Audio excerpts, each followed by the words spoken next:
பட்டதாரி ஆசிரியர் போட்டி பரீட்சையை பொறுத்தவரையில நாங்க ஆரம்பத்துல பேசின மாதிரி இரண்டு பாடங்கள் அதுல இருக்குது. ஒன்று நுண்ணறிவு, அடுத்தது பொது அறிவு. இந்த நுண்ணறிவு என்பது நாங்க ஏற்கனவே பேசின மாதிரி கணக்கு திறன், தர்க்க ரீதியாக சிந்திக்கும் ஆற்றல். நுண்ணறிவு நாங்க சொல்லுவோம் இந்த பொதுவான நுண்ணறிவுன்னு சொல்லுவோம். உங்களுடைய நாங்க பார்த்தோமே அந்த குயிக் டிசிஷன்ஸ் எடுக்கிறது, அந்த விடயங்களும் அதுல வரும். அடுத்து பிரச்சனை தீர்த்தல் சம்பந்தமான அறிவு, இவற்றை பரீட்சிப்பதற்காக வேண்டி உங்களுக்கு நடத்தப்படக்கூடிய ஒரு பரீட்சை. இதுல நாங்க ஒவ்வொரு டாபிக்கையும் தெளிவாக படிக்க வேண்டும். இது சம்பந்தமாக நாங்க சுமார் 60 வகையான நுட்பங்களோட படிப்போம். நாங்க வகுப்பு சம்பந்தமாக பிறகு பேசுவோம். சரி. இந்த நுண்ணறிவு பாடத்தை பொறுத்த வரையில நாங்க ஆரம்பத்துல லேசாக டச் பண்ணிட்டு வந்த ஒரு விடயம் தான் இது. ஒரு மணித்தியாலத்துல 50 வினாக்களை செய்யணும். நான் ஆரம்பத்துல சொன்னேன் உங்களுக்கு. இது டைம் போதாதுன்ற ஒரு பிரச்சனை வார இந்த பேப்பர்ல மாணவர்கள் அதிகமானவங்களுக்கு கம்ப்ளைண்ட் டைம் போதாது, ஏன் ஒரு மணித்தியாலத்துல 50 வினாக்களை செய்யலாம்னு சொல்லிட்டு சொல்றாங்க. ஆனா நாங்க எப்படி செஞ்சாக வேண்டும். ஒரு மணித்தியாலத்துல 50 வினாக்கள்னா நாங்க பேப்பர் எடுக்கணும், பேப்பர் ஒரு முறை பார்க்கணும், இண்டெக்ஸ் நம்பரை போடணும், எழுத தொடங்கணும், எழுதுக்கு பிறகு சரிவில பார்க்கணும். இது எல்லாத்துக்கும் சேர்த்தா ஒரு மணித்தியாலம். ஆகவே எனக்கு ஒரு மணித்தியாலமே விடையெழுவதற்கான நேரம் சொல்ல இயலாது. சோ ஒரு 50 நிமிடம் அல்லது 55 நிமிடம் தான் விடையெழுவதற்காக வேண்டி எனக்கு ஒதுக்கலாம். 50 to 55. அப்படின்னா எங்களுக்கு ஒரு நிமிடத்துல ஒரு கேள்விதான் செய்யலும். ஏண்டா 50 நிமிடம் 50 வினாக்கள்னு சொன்னால் எம்சிக்யூ வினாக்களும் வரலாம், சுருக்க விடைகளும் வரலாம். ஒரு நிமிடம் தான் செலவழிக்கணும். ஒரு நிமிடத்துல ஒரு கேள்விக்கு விட கொடுப்பது என்பது கொஞ்சம் கஷ்டமான விஷயம். இது இலகுவாக செய்யணும்னு சொன்னால் அதுக்கான நுட்பங்கள் தேவை. நுட்பங்கள் டெக்னிக்ஸ் தேவை. நான் உங்களுக்கு ஆரம்பத்துல சொன்னேன். இந்த ஸ்கில்ஸ் இந்த ஸ்கில்ஸ் செக் பண்ணணும்னு சொன்னா அந்த டெக்னிக்ஸோட நீங்க செய்றீங்களா? இங்க உங்களுக்கு பக்கம் பக்கமாக செய்கை வழி தேவையில்லை. டெக்னிக்ஸை பாவிச்சு எப்படி குயிக்கா ஆன்சர் எடுக்கிறீங்க, குயிக்கா ஆன்சர் எடுக்கிறீங்க. சரியா? இதுதான் முக்கியம். இப்போ இந்த ஒரு நிமிடத்துல ஒரு கேள்வி விளையாடிக்கணும்னு சொன்னா உங்களுக்கு ஒரு புதிய ஒரு கேள்விய கொண்டு போய்த்து யோசிச்சு விட காணலாம். ஒரு புது கேள்விய பார்த்து யோசிச்சு விட கண்டுபிடிக்க இயலாது. ஒன்று நீ செஞ்ச மாதிரி விளையாடிக்கணும். அது செஞ்சுக்கு அதே கேள்வி வரப்போறது இல்லை. 100க்கு 90% அதே கேள்வி வராது. ஆனா அது போல கேள்வி வரும். இப்ப நீங்க ஒரு உறவு முறை கேள்வி செய்றீங்கன்னா அதே கேள்வி வராது, அதே பேர் வராது. அது போன்ற வினாவாக வரலாம். முழு சிலபஸையும் படிச்சீங்கன்னு சொன்னா நீங்க படிச்சது போன்றதான் வந்தாகணும். சரி. படிச்சது கொண்டு வந்தாலும் ஒரு நிமிடத்துல செய்யணும்னு சொன்னால் உங்களுக்கு டைம் போதாது. டெக்னிக்கோட படிக்காட்டி நீங்க சும்மா கேள்வி இப்படி இருக்குன்னு சொல்லி தெரிஞ்சது போதாது. அந்த கேள்வி எப்படி டெக்னிக்காக நீங்க யூஸ் பண்ணணும், எப்படி நீங்க அதை ஹேண்டில் பண்ணணும்ன்ற விஷயம் உங்களுக்கு தெரிஞ்சிருக்கணும். சரியா? ஆகவே நுட்பங்களோடு தான் நீங்க செய்யணும். நுட்பங்கள் என்னென்ன படிப்போம். அடுத்தது இன்னொரு விடயம் நீங்க யோசிக்கணும். ஒரு கேள்விக்கு ஒரு நிமிடம் செலவழிச்சு போட்டு ஒரு கேள்வி பாக்குறீங்க, டெக்னிக்கோட செய்றீங்க. 30 செகண்ட்ல ஆன்சர் பண்றீங்க. அந்த 30 செகண்ட் நீங்க அவங்க சும்மா விட்டுறது இல்ல. சரி நான் செஞ்சுட்டேன் நானே, கொஞ்சம் அடுத்த கேள்வி செய்வோம், அப்படி செய்யறது இல்ல. ஏன்னா சில கேள்விகளுக்கு 30 செகண்ட்ல, சில கேள்விகளுக்கு 10 செகண்ட்ல விடையளிக்கக்கூடிய மாதிரி இருக்கும்.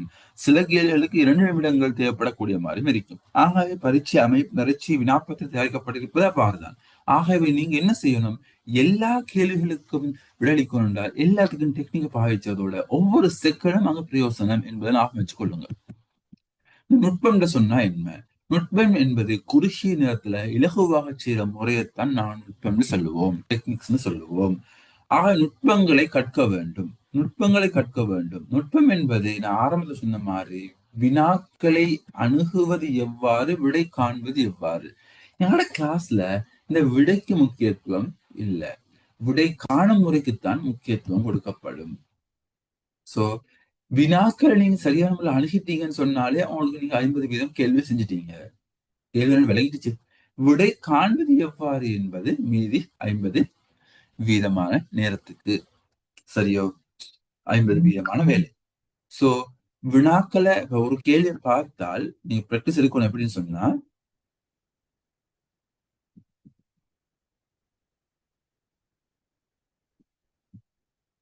எப்படி எப்படி யோசிக்கணும்னு சொன்னா நீங்க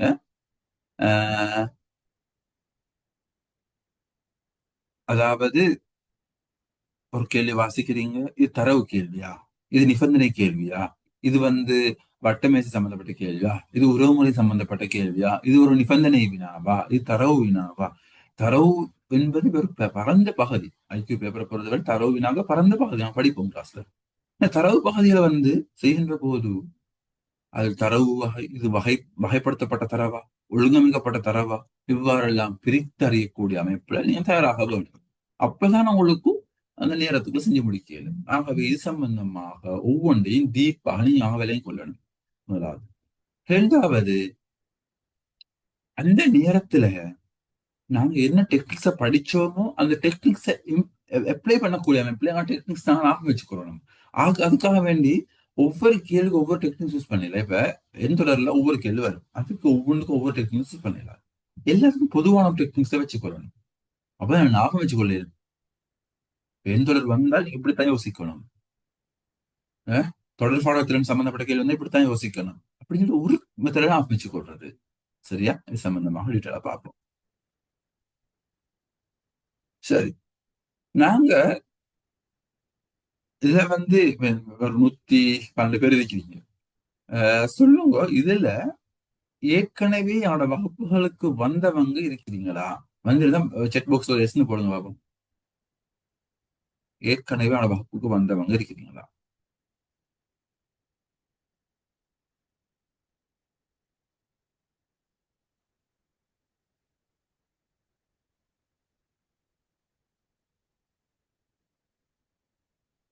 வராதவங்க நோண்டு போடுங்க. அப்ப எனக்கு எந்த குவான்டிட்டி எல்லாம் வராதவங்க நோண்டு போடுங்க. இதை ஃபர்ஸ்ட் டைம் வரவங்களா இருந்து நோண்டு போடுங்க. இப்ப அவங்க ஏற்கனவே வகுப்பு வராதவங்க.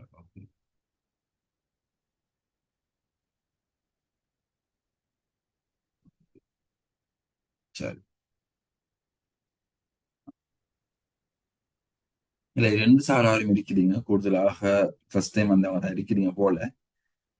ஆஹ் என்னோட வகுப்புகளை ஐக்கிய வகுப்பு பொறுத்தவரையில நாங்க கடந்த காலங்கள்ல தெரிஞ்சிருக்கும் ஏற்கனவே வகுப்பு வந்தவங்களுக்கு நாங்க ஒரு கைட் புக்கை வச்சு செஞ்சோம். கைட் புக் அடிப்படையாக கொண்டு நாங்க வகுப்புகளை செஞ்சிருந்தோம். இப்ப அவங்க திரும்ப அந்த விடயங்களை அவங்களுக்கு அதை மீற்றதுல அவங்களுக்கு இந்த இது இந்த பிரயோசனங்கள் குறைவாக இருக்குமே. அதனால நாங்க யோசிக்கிறோம் என்னோட வகுப்புகளை கொஞ்சம் மாத்தி செய்யறதுக்கு. அதாவது பேப்பர் பேஸ்ல செஞ்சா நல்லமா. இது ஏற்கனவே வந்தவங்க தான் சொல்லுவாங்க பேப்பர் பேஸ்ல செஞ்சா நல்லமா, அல்லது அந்த கைட் புக்கை ரிப்பீட் பண்ணிட்டு பேப்பர் செய்யறது நல்லமா, அல்லது புதுசாக பேப்பர்ஸ் டிஸ்கஸ் பண்றது. ஒவ்வொரு கிளாஸ்லயும் ஒவ்வொரு பேப்பர் எடுத்து டிஸ்கஸ் பண்றது இந்த அமைப்புல கொண்டு போனா நல்லமா.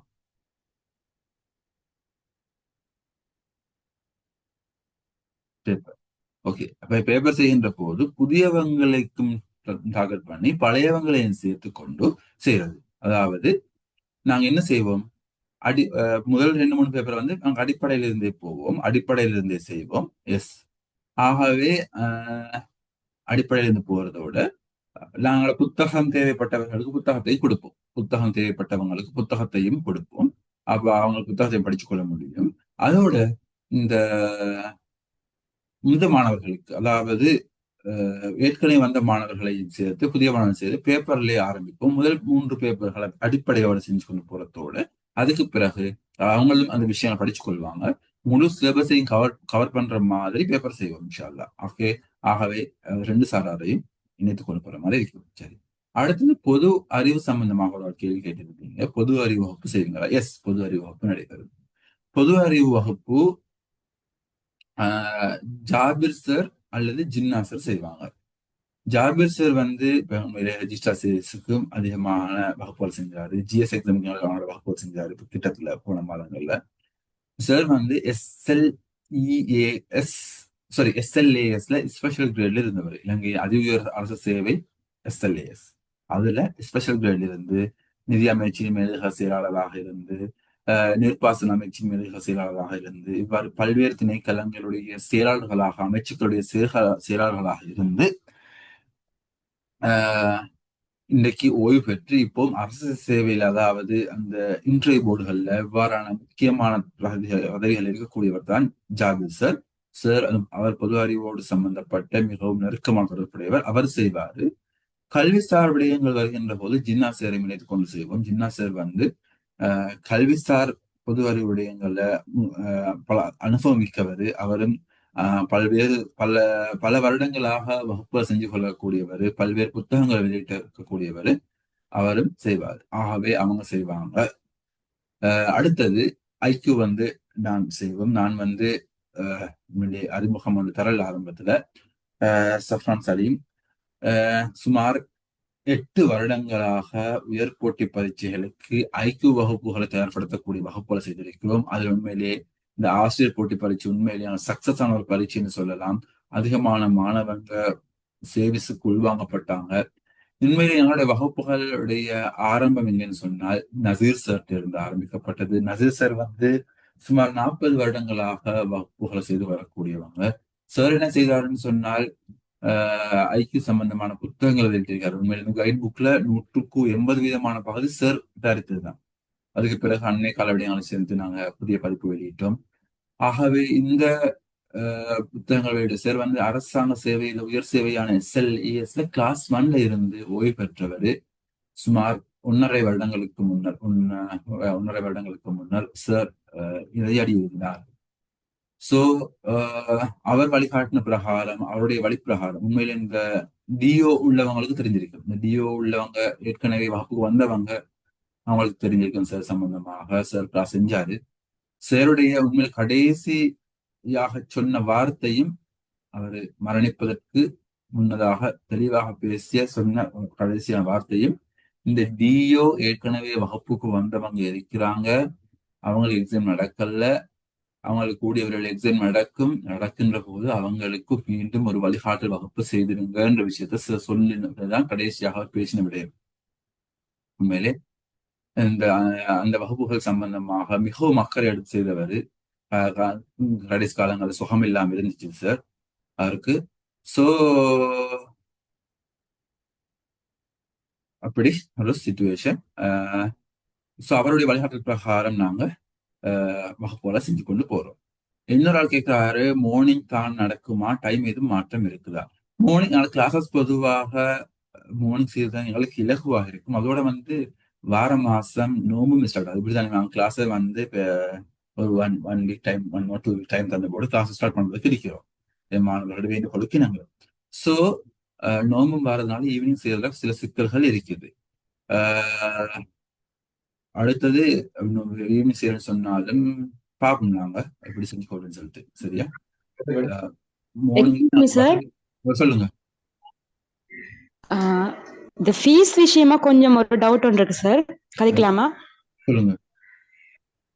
ஒரு பாடத்துக்கு தானா 3000 இல்லாட்டி 2 பாடத்துக்கும் சேர்த்து பே பண்ணணுமா? அது மந்த்லியா இல்ல என்ன விளக்கம் கொஞ்சம் சொல்லிடுமா?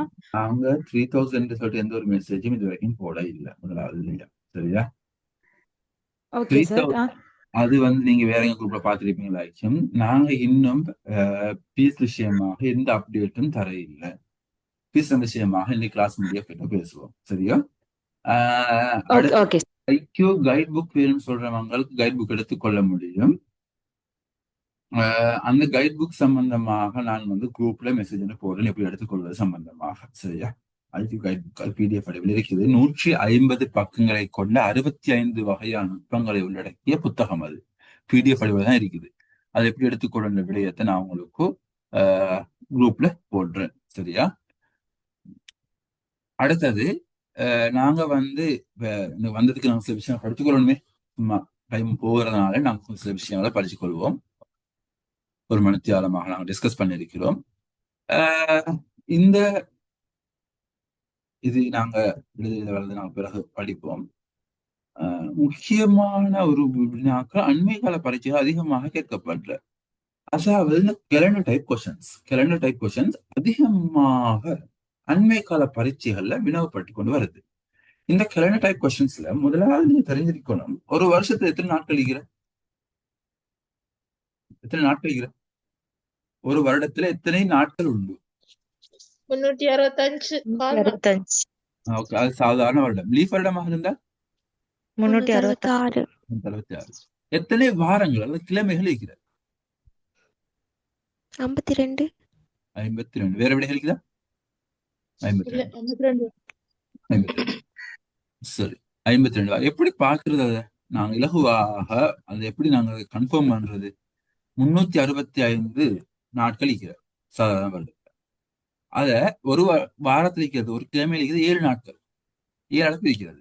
பிரிச்சோம்னு சொன்னால் 5 முறை 5 35, 36 35 முறை 1, 5 கீழே இறக்குவோம். 15 7 2 முறை 7 14 1 மிச்சம். சரியா?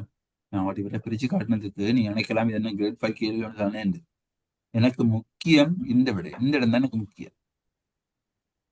இந்த இடம் தான் முக்கியம். ஒவ்வொரு வருடமும் 52 வருடங்கள், 52 வாரங்களும் ஒரு நாளும். இதே லீவ் வருடமாக இருந்தால் 52 வாரங்களும் 2 நாட்களும். சரியா? இது முக்கியம். நான் சொல்றேன் ஏன்னு சொல்றேன். ஓகே. லீஃப் இப்ப நாங்க லீஃப் வருடம் விட பாவிச்சோம். லீஃப் வருடம் என்ன? லீஃப் வருடம் சொல்றது பிப்ரவரி மாசத்துல 29ஆம் தேதி. இந்த ஸ்கிரீன் எல்லாருக்கும் கிளியரா விளங்குது தானே இல்லையா? ஸ்கிரீன் விளங்குது எல்லாருக்கும்? Okay okay. லீஃப் வருடம் சொல்றது பிப்ரவரி மாசம் 29 நாட்களை கொண்டிருக்கும். அந்த வருடம் 366 நாட்களை கொண்டிருக்கும். இதெல்லாம் சரி, 366 நாட்கள் கொண்டிருக்கும். பிப்ரவரி மாசம் 29 இருக்கும். இதெல்லாம் தெரியும். ஒரு வருடத்தை தந்து போட்டு லீஃப் வருடமா இல்லையான்னு கேட்டா எப்படி சொல்றது? திடீர்னு சொல்றாங்க 2030ஆம் ஆண்டு லீஃப் வருடமா, 1945ஆம் ஆண்டு லீஃப் வருடமான்னு கேட்டா எப்படி செய்யறது? வருடத்துல கடைசி 2 இலக்கத்தையும் 4ஆல மீதியின்றி வகுக்க முடியுமாக இருந்தால், வருஷத்துடைய கடைசி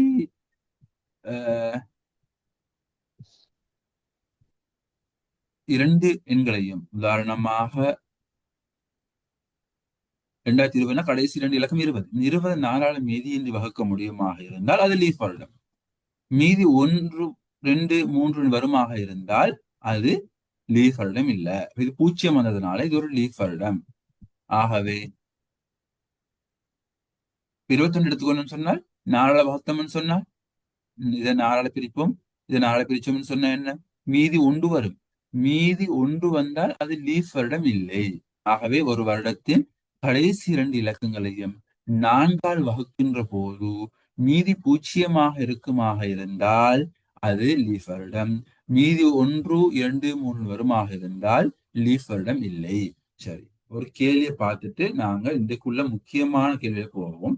ஏற்கனவே வகுப்பு வந்தவங்களும் லெப்டாக வானம் என்று சொன்னால் இது மட்டும்தான் நீங்க ஏற்கனவே படிச்ச கேள்வியாக இருக்கும். இதுக்கு பிறகு உள்ள கேள்விகள் எல்லாம் புதிய வினாக்களாக இருக்கும். சரியோ? 2022ஆம் ஆண்டு ஜனவரி மாதம் 1ஆம் தேதி செவ்வாய்க்கிழமையாக இருந்தால் 2024 ஜனவரி 1 என்ன கிழமை என்று கேள்விகள் பரீட்சையில் நேரடியாக வாங்க. இது என்ன, இந்த பகுதியெல்லாம் அந்த சொன்ன நுண்ணறிவு பகுதி அல்லது குயிக் டிசிஷன் என்ற பகுதி இருக்கிறால கொண்டு வரக்கூடிய வினாக்கள் அவசரமாக விட கொடுக்கணும். எப்படி செய்யற? இப்போ நீங்க 2022ஆம் ஆண்டு செவ்வாய்க்கிழமை சொல்லப்பட்டிருக்குது. நீங்க 2024 டிரெக்டாக பார்க்க போகலாம். 2023 தான் பார்க்கணும். அடுத்த வருஷத்து பார்க்கணும். அதே நாள் அதே மாதம். சரியோ? இப்போ நீங்க பார்க்கணும், இதுக்கு 2க்கும் இடையில ஒரு லீஃப் வருடம் வரும். இது எந்த வருடம்? லீஃப் வருடம்னா பிப்ரவரி மாசம் 29 வாரம் இல்லையா? அதாவது 2022 பிப்ரவரி வருமா, 2023 பிப்ரவரி வருமா? இந்த 2க்கும் இடையில 22 பிப்ரவரி தான் வரும். 2022 என்பது ஒரு லீஃப் வருடமா? சாதாரண வருடம். சாதாரண வருடம். சாதாரண வருடம் நான் என்ன சொன்னேன்? 52 வாரங்களும் ஒரு நாளும். ஆஃபம் வச்சுக்க சொன்னேன். 52 வாரங்களும் ஒரு நாளும். ஆகவே ஒரு நாளை கூட்டி போடுங்க புதன்கிழமை. சரியா? கேள்வி 2024 ஜனவரி 1 என்ன கிழமை? அப்ப நாங்க திரும்பவும் பார்க்கணும், இது 2க்கும் இடையில ஒரு பிப்ரவரி வரும். அது எந்த வருடத்துடைய பிப்ரவரி? 2023 பிப்ரவரி. 23 என்பது ஒரு லீஃப் வருடம் ஆண்டு கேட்டால் இல்லை. ஆக ஒரு நாளை கூட்டி போடுங்க. அடுத்த கேள்வி 2025. சரி, இதுக்கும் இடையில ஒரு லீஃப் வருடம் வரும், பிப்ரவரி 29 வரும். அது பிப்ரவரி 1 வரும்.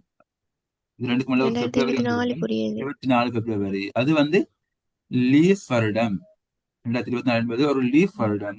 லீஃப் வருடம் சொன்னா என்ன சொன்னோம்? 52 வாரங்களும் 2 நாட்களும். ஆகவே 2 நாட்கள் கூட்டி போடுங்க. வெள்ளி இல்ல சனி ஒரு நாள் விட்டுட்டு போடுங்க. இது பேசிக் விட. எக்ஸ்கியூஸ் மீ சார், கொஞ்சம் மாறி இன்னொரு கவலைங்க. ஓகே, திரும்ப சொல்றேன். 2022ஆம் ஆண்டு ஜனவரி 1 செவ்வாய்க்கிழமையாக இருந்தால் 2024 ஜனவரி 1 என்ன கிழமைன்னு கேட்கிறாங்க. நாங்க டிரெக்டாக 2024 ஜனவரி 1க்கு எங்களுக்கு போக முடியாது. டிரெக்டாக போக முடியாது. அப்ப நாங்க எப்படி செய்யறது? 2023 ஜனவரி 1 பார்க்கணும். இந்த 2023 ஜனவரி 1க்கும் 2023 ஜனவரி 1க்கும் இடையில ஒரு பிப்ரவரி வரும். அந்த பிப்ரவரி எது? 2022 23 22. 22. அப்ப 2022 என்பது ஒரு லீஃப் வருடமானு பார்க்கணும். பார்த்தா இல்ல, இது ஒரு சாதாரண வருடம், இது ஒரு நார்மல் இயர். ஆகவே ஒரு நாளை கூட்டி போடுங்க, ஒரு நாளை கூட்டி போடுங்க. புதன்கிழமை. சரியா? கிளியரா இது? ஏன் ஒரு நாளை கூட்டுறோம்னு சொன்னா, இதுக்கு தான் நான் ஆரம்பத்துல சொன்னேன். சாதாரண வருடத்துல இப்படி செஞ்சு காட்டணுமே. 365 7ஆல பிரிச்சால் 52 வாரங்களும் 364 வரும். ஒரு நாளும் வரும். இந்த ஒரு நாள் வாரத்தினால்தான் ஒரு நாளை கூட்டி போடுறோம். சரியோ? இதே 2024ஆம் ஆண்டு கேள்வி கேட்டிருக்கிறாங்க. அங்கேயும் நாங்க பார்க்கணும் பிப்ரவரி எது வரும் என்று.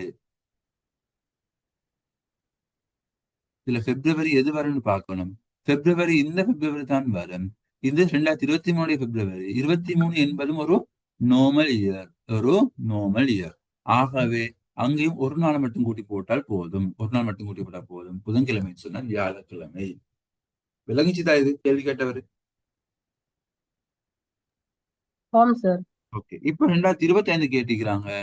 அங்கேயும் பார்க்கணும் எதுல வரும் பிப்ரவரி, எதுல பிப்ரவரி வரும்னு பார்த்தா போதும். பிப்ரவரி வரக்கூடிய 24ஆம் ஆண்டு.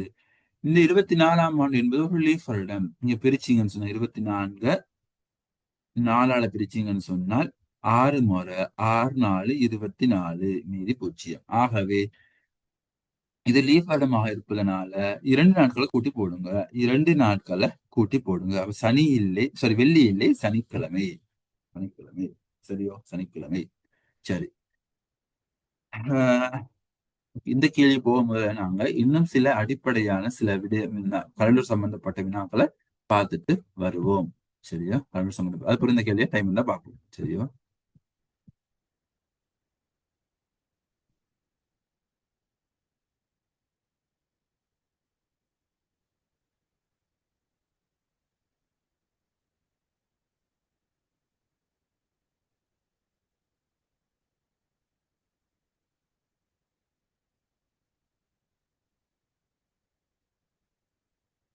ஒரு நிமிடம் தாங்க.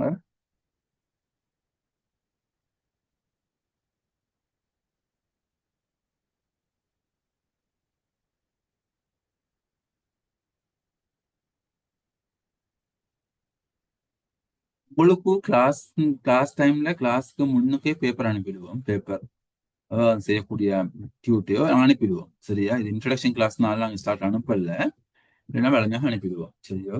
இது வந்து சில சில பேசிக் கொஸ்டின்ஸ் போட்டிருக்கிறேன். எல்லாம் கலண்டர் டைப் கொஸ்டின்ஸ் தான். ஒரு குறித்த ஆண்டின் ஜூலை 15ஆம் தேதி வெள்ளிக்கிழமையாக இருந்தால் அதே ஆண்டின் ஜூலை 25ஆம் தேதி என்ன கிழமை? இந்த கேள்வி செய்ய முன்னுக்கோ இன்னும் சில அடிப்படை விஷயங்களை கலண்டர்ல தெரிஞ்சு கொள்ளணும். நாங்க கலண்டர் விஷயத்துல இன்னும் சில அடிப்படைகளை தெரிஞ்சு கொள்ளணும். சரி, பார்ப்போம்.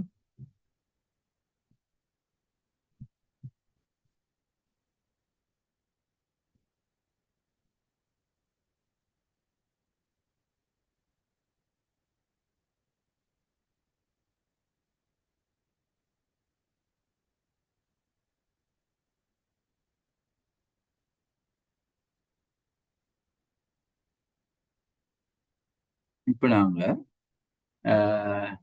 பார்ப்போம். ஒரு வருடத்துல முதலாம் திகதி என்ன கிழமையோ, முதலாம் தேதி என்ன கிழமையோ, உதாரணமாக முதலாம் திகதி மண்டேன்னு வைத்துக் கொள்வோமே. முதலாம் தேதி திங்கட்கிழமை. 8ஆம் தேதியும் மண்டே தான். 15ஆம் தேதியும் மண்டே தான், 22ஆம் தேதியும் மண்டே தான், 29ஆம் தேதியும் அதே நாள் தான். நீங்க கேலண்டர் எடுத்து பாருங்க, டவுட் ஆயிருக்குங்களா? இப்போ முன்னுக்கு கேலண்டர் எடுத்து பாருங்க. அது எப்படி பாக்குறது? அது எப்படி பாக்குறது? ஏழை குட்டி ஏழை கூட்டி பாக்குறது. இதோட ஏழை கூட்டி பாக்குறது, ஏழை கூட்டுறது, ஏழை கூட்ட வார நாட்கள் எல்லாம் அதே நாட்களாக இருக்கும். சரியா? ஏழை கூட்டி கூட்டி பார்க்கிறது. ஓகே. சோ இந்த கேள்விகள் வருகின்ற போது நீங்க அப்படி யோசிச்சீங்கன்னா சரி, ஒரு குறித்த ஆண்டின் ஜூலை 15ஆம் தேதி வெள்ளிக்கிழமையாக இருந்தால், ஜூலை 15, ஜூலை 15 வெள்ளிக்கிழமை, ஃப்ரைடே. அதே ஆண்டின் ஜூலை 20, அப்ப அதே மாதம் வருது 25. நான் பாப்போமே, ஏழை கூட்டி பாப்போம். இதுக்கு ஏழை கூட்டி பாப்போம். ஏழை கூட்டினோம்னு சொன்னால் 22. 15 மேல் 22, 22ஆம் தேதி அது வெள்ளிக்கிழமையாக வரும்.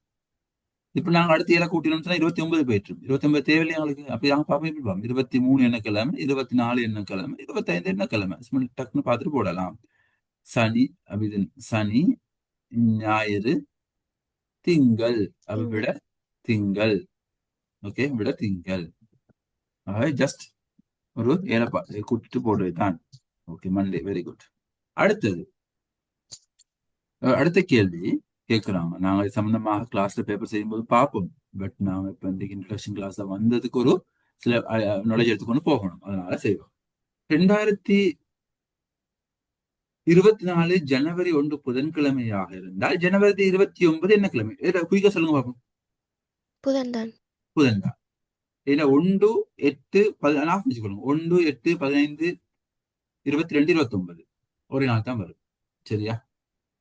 ஒரு சாதாரண ஆண்டின் ஜனவரி 1 மற்றும் டிசம்பர் 31 ஆகிய திகதிகள் ஒரே கிழமையாக இருக்குமா? என்ன வரும்? இது புதன். சரி. இந்த கேள்வி, ஒரு சாதாரண வருஷத்துல ஜனவரி 1ஆம் தேதியும் டிசம்பர் 31ஆம் தேதியும் ஒரே கிழமையாக, ஒரே நாளாக இருக்குமா? இல்ல. இல்ல. சாதாரண வருஷம் சொன்னால் வெள்ளையும் குழனும் இதுல ஏதோ ஒரு விஷயத்த சொல்ல வராங்க. சாதாரண வருடம் சொன்னா 365. சரி, நாட்களை வந்து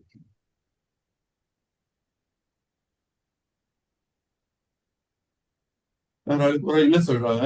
29, 30 தானே சார் ஒரே நாளா சம்டைம் வரலாம். சரி, இது கேள்வி. ஜனவரி மாதம் பாருங்க. இப்ப ஜனவரி 1, டிசம்பர் 31. சரியா? வருஷத்துடைய முதல் நாள், வருஷத்துடைய கடைசி நாள் சொல்லப்பட்டது. சரி, இந்த கேள்வி விளாங்க முன்னுக்கு நான் இன்னொன்னு உங்களுக்கு சொல்றேனே. ஒரு 8 நாளைக்கு, 8 நாள் கொண்ட ஒரு நாட்பகுதியில முதலாம் திகதியும் 8ஆம் திகதியும் ஒரே நாளான்னு கேட்கிறாங்க. சரியா? எப்படி பாக்குறது நாங்க? முதலாம் திகதியும் 8ஆம் தேதியும் ஒரே நாளா எப்படி பாக்குறது? 7ஆல ஏழை கூட்டி பார்க்கறது. இல்ல, ஏழை கூட்டி எப்படி பாக்குறது? லேசாக பார்க்க 7ஆல பிரிக்கிறது. 7ஆல பிரிச்சால் எத்தனை?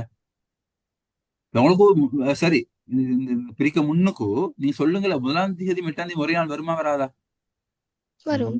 வரும். 1 சக 7, 1 சக 7, 8. அதை எப்படி பாக்குறது? ஷோர்ட்டா பாக்குறது. 8 நாள பிரச்சனை இல்ல. இப்படி பெரிய நாட்டொகையில் வந்து கஷ்டம் எங்களுக்கு. ஆக என்ன செய்யறது? இதுவும் வரும் சார், வரலாம். 8 பிரிச்சா ஒரு முறை, ஓ 7, 7, 8 7 போனா 1, மீதி 1. மீதி 1 வருமாக இருந்தால் அதே நாள் தான். மீதி 1 வருமாக இருந்தால் அதே நாள் தான். விளங்குச்சுதா? அதே மாதிரி 15 பாருங்க. 15 நாங்க படிச்சிட்டோம், ஒரே நாள் தான் வர முடியும். எப்படி பாக்குறது? 7ஆல பிரிக்கிறது. 7ஆல பிரிச்சோம்னு சொன்னா 2 முறை, 7 14, மீதி 1. 1 வருதுன்னா அதே நாள் தான். ஆகவே நாங்க ஏற்கனவே பிரிச்சு பார்த்துட்டோம். 365 7ஆல பிரிச்சு நாங்க பார்த்துட்டோம். என்ன? 52 முறை 364, மீதி 1. மீதி 1 வரண்டால் ஒரே கிழமையாக இருக்குமா? ஆம். விளங்கிச்சா? அடுத்த கேள்வி போவோம். கிளியரா எல்லாருக்கும் இது?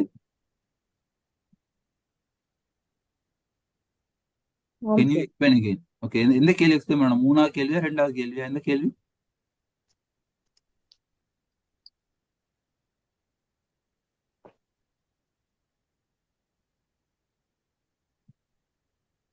முதலாம் கேள்வியா? ஓகே, முதலாம் கேள்வி சார் கேட்கலாம். அந்த கேள்வியில ஒரே கிழமையாக இருக்குமான்னு கேட்டிக்கிறேன். அது ஒரு நாளா இல்லாட்டி கிழமையை பார்க்கணுமா? இல்ல இல்ல, நாங்க திங்கட்கிழமை செவ்வாய்க்கிழமை சொல்லுவோம் தானே, அது மாதிரி கிழமை நாளைத்தான் கேட்கறாங்க. தமிழ்ல அந்த பிரச்சனை வாருது. கிழமை, வாரம், ஏண்டா வாரத்துக்கும் கிழமை நான் சொல்றேன், நாளுக்கும் உண்மையில அது எந்த நாள்னு வந்திருக்கணும் சரியா வந்து ஏற்கனவே ஒரு பேப்பர்ல வந்த கேள்வி தான் இது. இது ஒரே நாளாக இருக்குமானா வந்திருக்கணும் சரியா அது.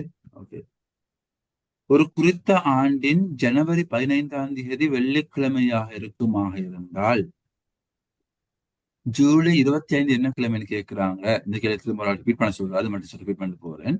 எப்படி பார்க்கணும்னு சொன்னால், நீங்க எப்போ ஞாபகம் வச்சு கொள்ளுங்கோ, ஒரு குறிப்பிட்ட நாள் முதலாம் தேதி எடுத்துக்கொண்டோம்னா அதோட 7 நாளை கூட்டி வாரது அதே நாள் தான் வருது. கூட்டினா 8 ஆகுது இல்லையா? அதோட 7 கூட்டினா வாரது 15.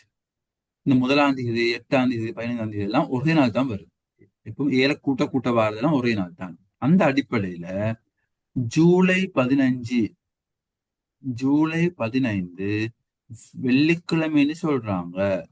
ஜூலை 15ஓட 7 கூட்டி வாரது என்ன? ஜூலை 22, அதுவும் வெள்ளிக்கிழமை தான். சரியா? அது இது கிளியரா? கேள்வி கேட்டவர். ஓ சார், ஓகே, கிளியர். அது 22 வெள்ளிக்கிழமையாக இருந்தால் 23 என்ன கிழமை, 24 என்ன கிழமை, 25 என்ன கிழமை, டக்குன்னு மனசால கணக்கு பார்த்து போடுங்க. Saturday, Sunday, Monday. Okay, Monday. அடுத்தது அடுத்த கேள்விக்கு போவோம்.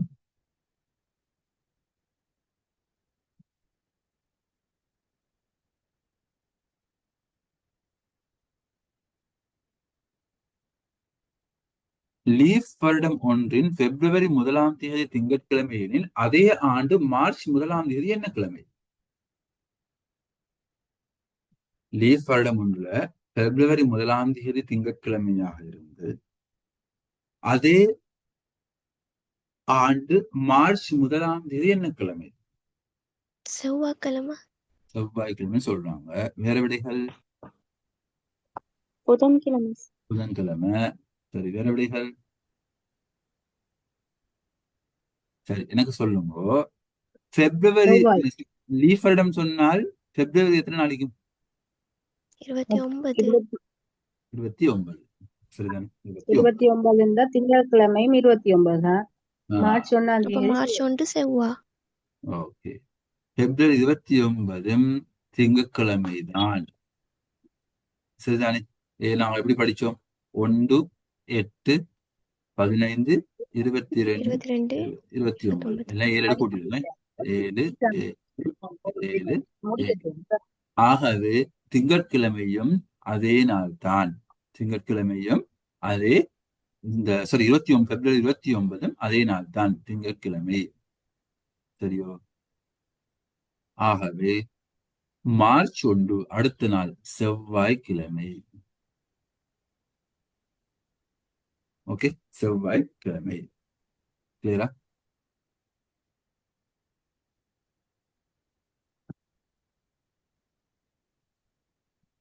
ஆறு மீட்டர் கேலண்டர் கேள்வி வித்தியாசமான கேள்வி போறோம். இந்த பேப்பர்ல ஒரு 10 கேள்விக்கு முடிச்சிட்டு அடுத்து போவோம். சரியா? 6 மீட்டர் நீளமான கம்பி ஒன்று 10.8 கிலோகிராம்கள் ஆகும். 6 மீட்டர் நீளமான கம்பி ஒன்றின் நிறை 10.8 கிலோகிராம் ஆகும். 10 மீட்டர் நீளமுடைய அதே வகையிலான கம்பி ஒன்றின் நிறை எத்தனை கிலோகிராம்களாக இருக்க முடியும்? இது சிம்பிளா சரி, எப்படி நீ பாபு? ஒரு நிமிடம் டைம். சரியா? ஒரு நிமிடம் டைம். சரிங்க பாபு, ஒரு நிமிடம் டைமர் வச்சுக்கொள்றேன். ஒரு நிமிடம் டைம்.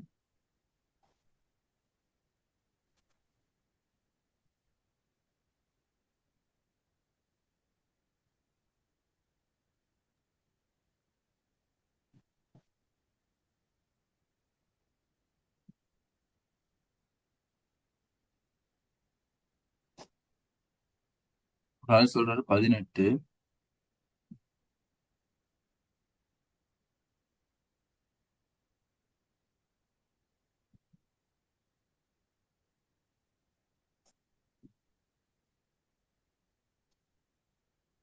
பதினெட்டு சார். 18.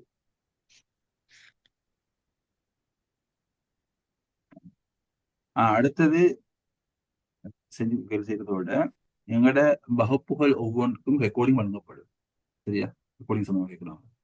என்னோட வகுப்புகள் ஒவ்வொன்றுக்கும் ரெக்கார்டிங் அனுப்புவோம். இன்றைக்கு அந்த டிஸ்கனெக்ட் ஆனதுனால 2 பார்ட்டாக இருக்கும். பார்ட் 1 பார்ட் 2 ரெக்கார்டிங் அனுப்புவோம்.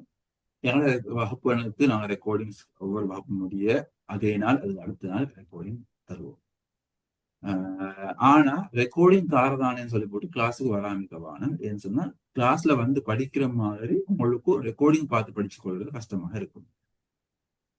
Okay, so try to attend class. அப்படியே சந்தர்ப்பம் இல்லைன்னு சொன்னா அதுக்கு வர்றது ஓகே, ரெக்கார்டிங் படிச்சு கொள்வது ஓகே. சரி, 4th கொஸ்டின் எக்ஸ்பிளைன் பண்ண சொல்றாங்க. நான் 5th முடிச்சுட்டு தான் போவோம். சரியா? 5th என்ன சொல்லுது? 5th கொஸ்டின் நம்பர் 5 என்ன சொல்லுது? 6 மீட்டர் நீளமான கம்பி வந்து நிறை. அப்ப நாங்க பார்ப்போம் 6 மீட்டர் அதனுடைய நிறை 10.8. அப்ப டக்குன்னு செய்ய நீங்க பாருங்க. இதை 1 மீட்டருக்கு எவ்வளவு பாருங்க. 1 மீட்டருக்கு எவ்வளவு பாருங்க. 1 மீட்டர் எப்படி பாக்குறது? 10.8 108 60 சரி. சரியா? தசத்தை வச்சுக்கொள்ள கஷ்டம் இல்லாண்டு தசத்துல செய்யலாம் பிரச்சனை இல்லை. உங்களுக்கு 7 தசத்துல செய்யுங்க. 6 1 சரியா? 1 6 4 4.8. ஆகவே இந்த தசத்திங்க வச்சிடணும். 48 6 நம்பர் 48 6 நம்பர் 8 முறை. சரியா? அப்ப 1.8 இது கிலோகிராம், இது கிலோகிராம். ஆகவே 10 மீட்டராக இருக்குமாக இருந்தால் அதான் 10ஆல பெருக்குங்க. 10ஆல பெருக்கினீங்கன்னா 18 கிலோகிராம். வேற பெரிய செய்கொல்லாம் செய்யக்கூடாது. சிம்பிளா செஞ்சு கொள்ளக்கூடிய அமைப்புல செஞ்சுன்னு போகணும். சரியா?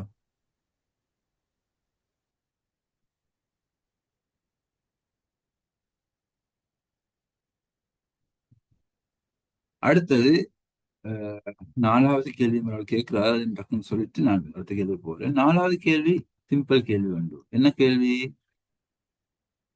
லீஃப் வருடத்துல பிப்ரவரி, லீஃப் வருடம்னு சொன்னால் ஞாபகம் வச்சு கொள்ளணும். அந்த வருடத்துல பிப்ரவரி 29 நாட்களை கொண்டிருக்கும். முதலாம் தேதி என்ன கிழமையோ அதேதான் பிப்ரவரி 29 அதேதான். பிப்ரவரி 29 திங்கட்கிழமை தான். இல்ல ஒரு ஆள் திரும்ப கேட்டிருந்தார் ஒரு ஆள், அதனால திரும்ப சொல்றேன். ஆனா எப்படி கிளாஸ்ல என்ன செய்வோம்னா இப்படி டவுட்ஸ் வருகின்ற போது கடைசிக்கு சுலபப்படுத்தும். அப்படின்னா அந்த அடுத்தவங்க டிஸ்டர்ப் இருக்காது என்பதனால. சரியா? அதிகமானவங்க கேட்டா உடனே விளங்கப்படுத்துவோம்.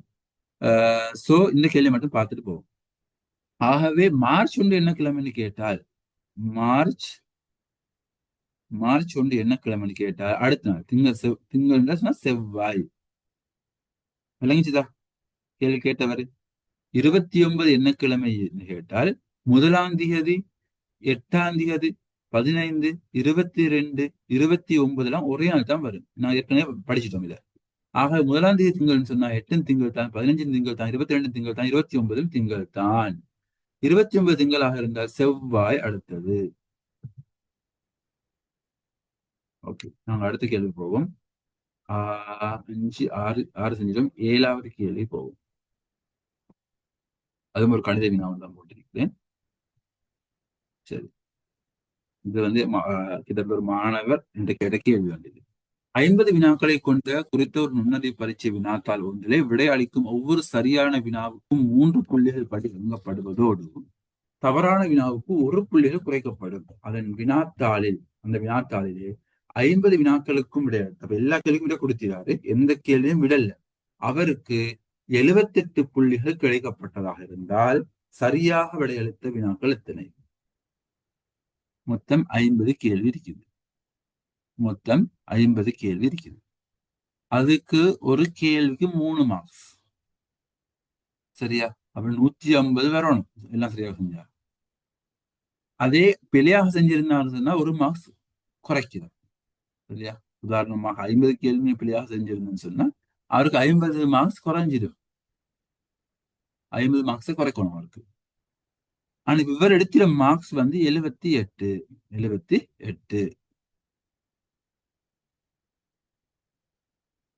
அப்ப இவர் எல்லா கேள்வியும் சரியா செஞ்சில்ல, சேர்ந்து 150 வந்து கொண்டு 78 வந்து. ஆகவே இவரை எப்படி செஞ்சிருக்கிறாரு? இப்ப பிள்ளையா செஞ்ச 28 ரெண்டு விஷயம் கேள்வி நடக்கும். விளங்கல்ல? 28 கேள்வி சரியா செஞ்சுப்பாரு. பாப்போம் எப்படி செஞ்சீங்க 28. அவர் வந்து 50 கேள்வியும் ஆன்சர் பண்ணிக்கிறாரு. ம். அப்ப 50 கேள்வியும் சரியா செஞ்சிருந்தா 150 மார்க்ஸ் வந்திக்கணும். ஆ. ஆனா அவருக்கு வந்தது 78 மார்க்ஸ். ஆ. அப்ப 150ல இருந்து 78 கழிச்சா அவர் வந்து இழந்தது 72 புள்ளி. ம். அப்போ ஒரு புள்ளிக்கு 4 ஒரு கேள்வி பிள்ளையா செஞ்சா 4 புள்ளி இழப்பாரு. ம். அப்ப 72 புள்ளி இழந்தா 18 கேள்வி பிள்ளையா செஞ்சுக்கிறாரு. அப்ப 18 கேள்வி 50ல இருந்து கழிச்சு விட்டா ம். 28. 32. சரியா? 32 எல்லாம் சரியா சொன்னீங்க. கடைசியா கழித்தலை மட்டும் பண்ணி பார்த்துக்கொள்ளுங்க. ஓகே, சரி. Okay. அவ சொன்ன மெத்தட் மிகவும் சிம்பிளான மெத்தட். எப்படி நான் செய்யறது?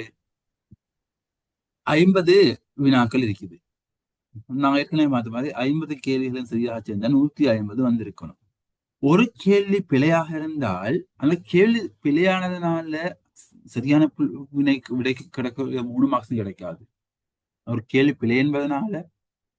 பிழை என்பதனால சரியாக செய்திருந்தால் கிடைக்க வேண்டிய 3 மார்க்ஸும் கிடைக்காது. அதோடு இன்னும் 1 மார்க்ஸையும் கூட்டி தான் கழிப்பாங்க. 4 மார்க்ஸ் கழிவு. பிழைக்கு 3 மார்க்ஸ் குறையுது, பிளஸ் 1 மார்க்ஸ் எக்ஸ்ட்ராவா குறையுது. என்ன சொன்னா 1 புள்ளி தவறானதுக்காக 1 புள்ளி குறைக்குது. சரியா? விளங்கிச்சா? ஆகவே 4 மார்க்ஸ் குறையணும்.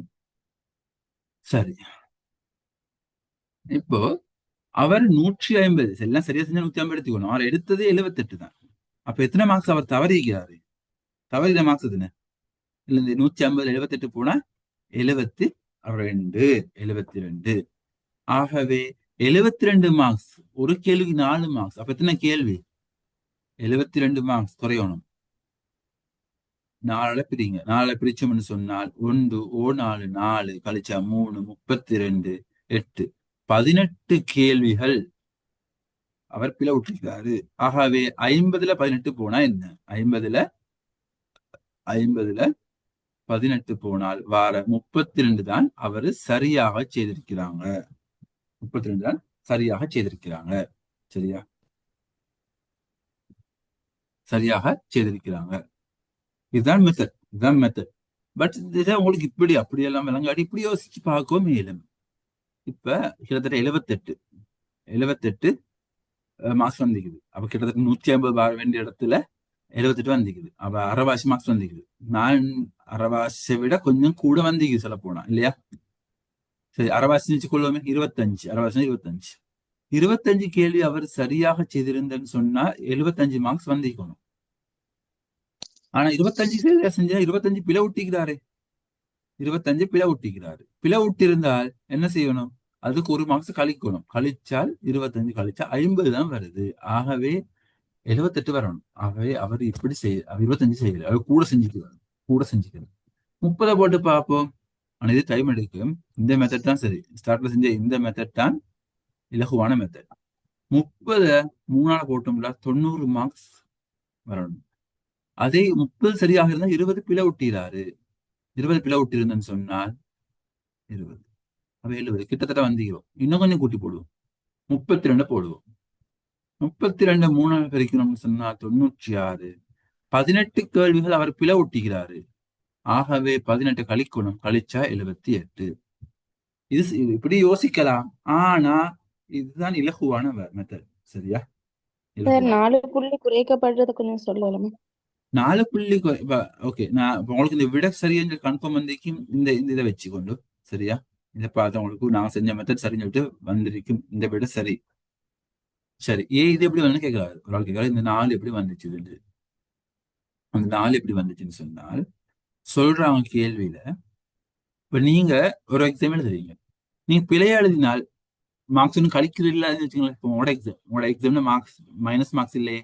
இப்ப நீங்க ஒரு கேள்வி பிழை விட்டீங்கன்னு சொன்னா என்ன நடக்கும் உங்களுக்கு? அந்த கேள்விக்குரிய மார்க்ஸ் கிடைக்காது, அப்படித்தானே? இப்ப 50 வினாக்களை கொண்ட வினாப்பத்திரம், ஒவ்வொரு கேள்விக்கும் 2 மார்க்ஸ் கொடுக்குறாங்க. நீங்க 45 கேள்விகள் தான் 49 கேள்வி செஞ்சிருக்கீங்கன்னு வச்சுங்களேன். அப்ப உங்களுக்கு 98 மார்க்ஸ் வரும். எத்தனை மார்க்ஸ் மிஸ் ஆகுது அவங்களுக்கு? எத்தனை மார்க்ஸ் மிஸ் ஆகுது? 100 மார்க்ஸ் வர வேண்டியதுல 98 மார்க்ஸ் வந்தா எத்தனை மார்க்ஸ் மிஸ் ஆகுது? 2. 2 2. மார்க்ஸ் மிஸ் அப்ப ஒரு கேள்விக்குரிய அந்த 49 ஒரு கேள்வி தானே, ஒரு கேள்விக்குரிய 2 மார்க்ஸ் மிஸ் ஆகுது. சரியா? அப்ப இந்த கேள்வியில ஒரு கேள்வி அவர் பிழை விட்டாருன்னு சொன்னா அவருக்கு 3 மார்க்ஸ் மிஸ் ஆகும் இந்த பேப்பர்ல. அது விளைஞ்சா 3 மிஸ் ஆகுறது. எஸ். ஓகே.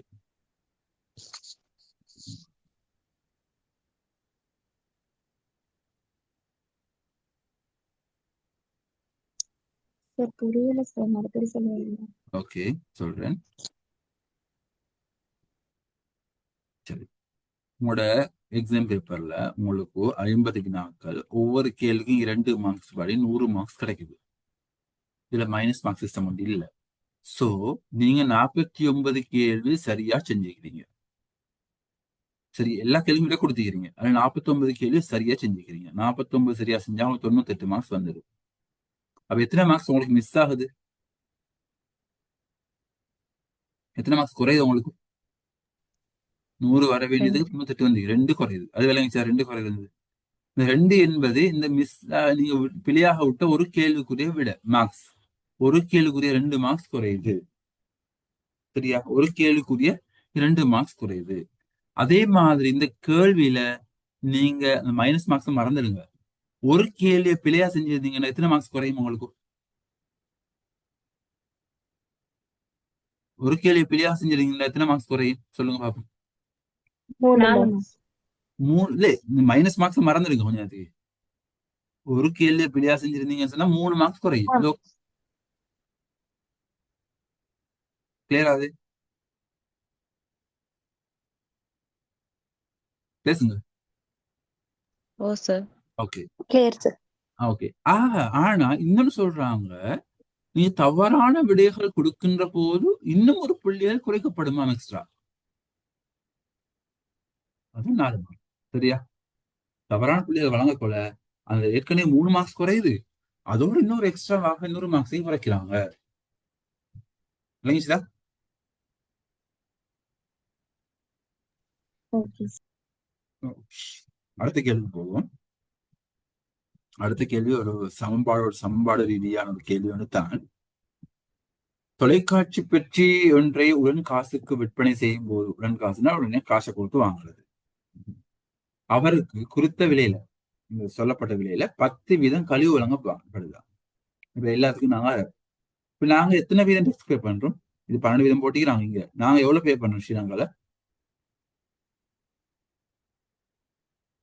இப்ப எத்தனை வீதம்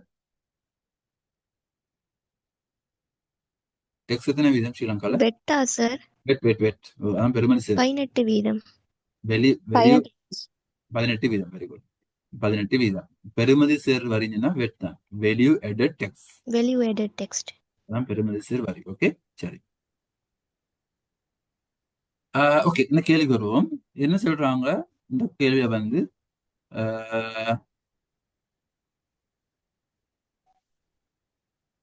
தொலைக்காட்சி ஒண்ணு நீங்க கேஷ் கொடுத்து வாங்குறீங்கன்னு சொன்னா உங்களுக்கு வந்து 10 வீதம் டிஸ்கவுண்ட் ஆறாங்களாம். 10 வீதம் டிஸ்கவுண்ட் ஆறாங்களாம். ஆனா அந்த டிஸ்கவுண்ட் விலைக்கு 12 வீதம் டெக்ஸும் அடிக்கிறாங்க. இந்த வகையான தொலைக்காட்சி பெட்டி ஒன்றை உடன் காசுக்கு நீங்க கேஷ் கொடுத்து வாங்குறீங்கன்னு சொன்னா அவங்களுக்கு 15,120 ரூபாய் பணம் செலுத்த வேண்டி ஏற்படுகிறது. அப்படியாக இருந்தால் குறித்த விலை எவ்வளவு? சொல்லுங்க பாப்போம். குறித்த விலை எவ்வளவு? அந்த ஏற்கனவே டிஸ்பிளே பண்ணி வச்சிருந்த பிரைஸ் எவ்வளவு?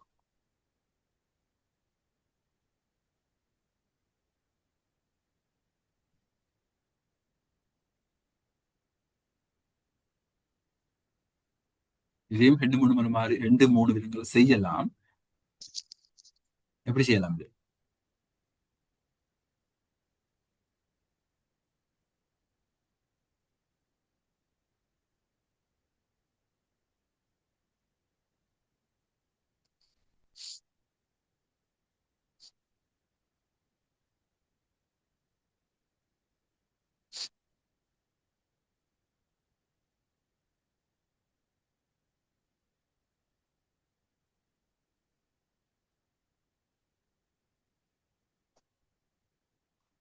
இந்த சாம்பார் பாவிச்சு செய்யவும் மேலும் பாவிக்காம செய்யவும் மேலும். நான் ட்ரை பண்றீங்களா எப்படி?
சரி, இந்த கேள்வி நீங்க ட்ரை பண்ணுங்க. அடுத்த கேள்வி பார்ப்போம். சரியா? ட்ரை பண்ணிட்டு அப்புறம் செய்வோம். சரியா? இந்த கேள்வி என்ன? வினாக்குறி உள்ள இடத்துக்கு வர வேண்டிய எண் யாது? இது வந்து நாங்களும் எண் உருவவினான்னு சொல்லுவோம். எண் உருவவினான்னு சொல்லுவோம். எண் உருவவினா எப்படி செய்யறது? அப்புறம் என்ன ஐடியா? இந்த வினாக்குறி உள்ள இடத்துக்கு என்ன வரும்?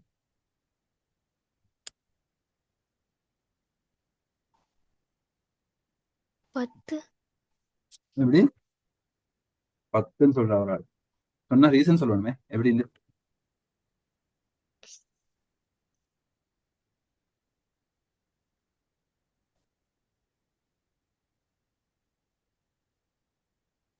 15.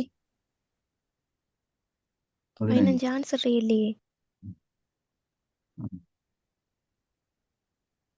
சரி, 10க்கு எப்படி விட 15 எப்படி விட? சரி, ஆன்சர் இப்படி இருக்கலாம்னு யோசிப்போமே. எப்படி சொல்லுங்க பார்ப்போம். 3 ஆப்போசிட் அங்கால 9 போட்டிக்கு சார் 2 மடங்கு. 5 ரூபா ஆப்போசிட் 3 மடங்கு 15 இல்ல, விடை இல்ல. சரி. விடை சொல்றேனே, இல்ல விடைகள் சரி. இது கேள்வியா பிழை இல்ல.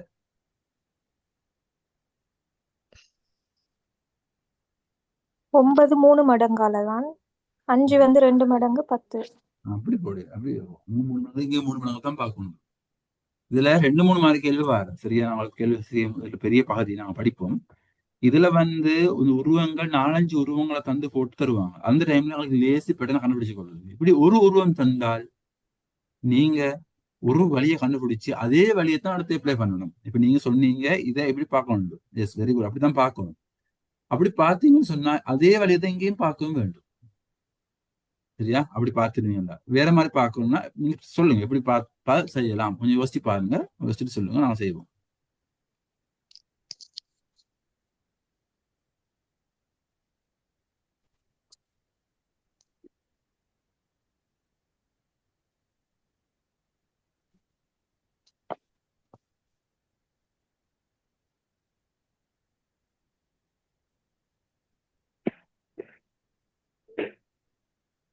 ஒன்பதுல இருந்து 5 கழிச்சா 4, அது ம். மாதிரி 7ல இருந்து 3 கழிச்சா 4. அதுக்கு ஆன்சர் அப்படி 4 எடுக்கிறதா சார்? நாலு இல்லையே இல்ல.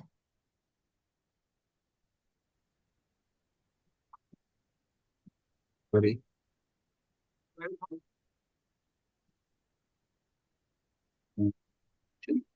ஆன்சர் பண்ணிக்கிறீங்க. பார்ப்போம்.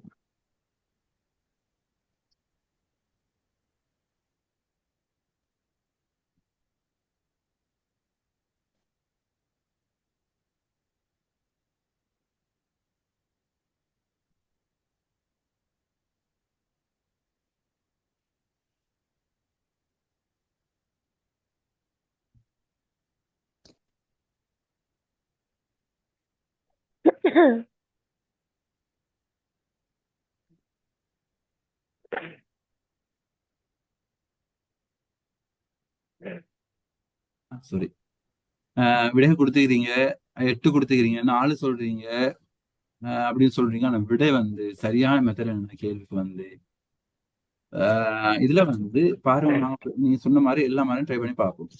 முதலாவது எப்படி பார்த்தோம்னு சொன்னால், முதலாவது நீங்க எப்படி பாத்தீங்கன்னு சொன்னால், வர்க்கத்துல பார்த்தீங்கன்னு சொன்னா 9 சரி. ஆனா இங்கால வர்க்கம் பார்த்தா 25 வரணும், அது இல்ல. சரியா? ஆனா அடுத்த கட்டத்துல பார்ப்போம். அடுத்ததுல பார்ப்போம் வர்க்கம். இந்த வர்க்கம் இல்ல பெருக்கி, பெருக்கி பார்த்தோம். 2ஆ பெருக்கணும்னு சொன்னா 3 2 மடங்கு 6, 5 2 மடங்கு 10, இங்க 6 9 இருக்குது. ஆகவே அதுவும் பொருத்தம் இல்லை. 3ஆல பெருக்கி பார்ப்போம்னு பார்த்தோம்னு சொன்னால், 3ஆல பெருக்குவோம்னு பார்த்தோம்னு சொன்னால் 3 5 15, 3 9. ஆனா 15 என்பது இங்க விடையிலே இல்லை. ஆகவே அதுவும் இல்லை. ஆகவே என்ன செய்திருக்கிறாங்க, எல்லா மாதிரியும் ட்ரை பண்ணி பார்க்கலாம். இல்ல இது வந்து இப்படி யோசிச்சு பார்ப்போமா, இது குரோஸாவே பார்ப்போம். பொதுவாக இப்படி ஒரு உருவம் தந்தா குரோஸா தான் பார்க்கணும். முதலாவது நான் வச்சுக்கொள்ளுங்க. சரியா? 3உடைய வர்க்கம் இல்லை. 3உடைய கணம் என்ன? 3உடைய கணம் என்ன? 27. 81. சாரி, 3 91. 3 9 91.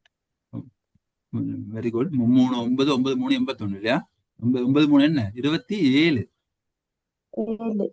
27. ஓகே, 27 என்றால் இதை எங்களை எப்படி பார்த்தா 2 சகையிலே என்ன? 2 சகையிலே என்ன? 9.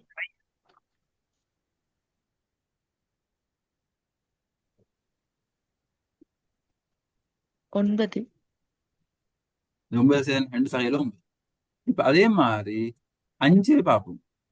5 அப்படின்னு ட்ரை பண்ணி பார்ப்போம். சரியா? 5உடைய கணம் எவ்வளவு? 5 கணம் 5 கணம் எவ்வளவு? 125. 5 கணம் 25, 25 தர 5, 25 தர 5, 125. சரியா? இதை கூட்டும். 1 சக 2 சக 5 தனித்தனியா கூட்டுறது. கூட்டணும்ல வருது 8. இந்த கேள்விக்கு இதுதான் விட எடுத்திருந்தாங்க. சரியா? இதுக்கு ப்ராக்டிஸ் தேவை. நாங்க பயிற்சி செய்வோம், அதிகமா பயிற்சிகள் செய்வோம், யோசிக்கவான. சரியா? பயிற்சிகள் செய்வோம். யாரோ 8 சொன்னீங்க, நீங்க 8 எப்படி கண்டுபிடிச்சீங்க?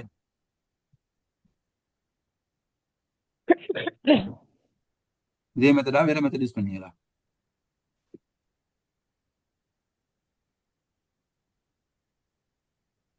சொல்லுங்க பாப்போம்.